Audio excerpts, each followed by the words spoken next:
નમસ્કાર દર્શક મિત્રો, આપ જોઈ રહ્યા છો લોકમૈત્રી ન્યૂઝ. હું છું એન્કર અર્પિતા પટેલ. હવે જોઈએ અગત્યના સમાચાર. ધરમપુર તાલુકાના મોટી ઢોલ ડુંગરી ગામે ગ્રામસભાનું આયોજન સરપંચ સુનિતાબેનના અધ્યક્ષસ્થાને કરવામાં આવ્યું હતું. વિશ્વ પર્યાવરણ દિવસ નિમિત્તે ધરમપુર તાલુકાના ફોરેસ્ટ શક્તિભાઈની વિશેષ ઉપસ્થિતિમાં વૃક્ષારોપણનું આયોજન કરવામાં આવ્યું હતું અને ગામના 1000થી વધારે વૃક્ષો રોપવામાં આવે છે તેની વાત કરવામાં આવી હતી.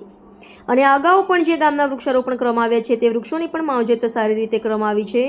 જ્યાં ગ્રામમાં વિવિધ પ્રશ્ન અંગે ચર્ચા કરવામાં આવી હતી. જ્યાં સબ રજિસ્ટ્રાર વલસાડના અધિકારી તલાટી કમ મંત્રી ઉષાબેન, ડેપ્યુટી સરપંચ વિલિયમભાઈ, ગામની પ્રાથમિક શાળાના આચાર્ય, ગ્રામ પંચાયતના સભ્યો, ગ્રામ સેવક સરિતાબેન, આરોગ્ય શાખામાંથી પધારેલા આરોગ્ય કર્મચારી, આશા વર્કર અને આંગણવાડી વર્કર બહેનોને મોટી સંખ્યામાં ગ્રામજનો હાજર હતા. Reporter Ashwin power, Lokmaitri news, Valsad.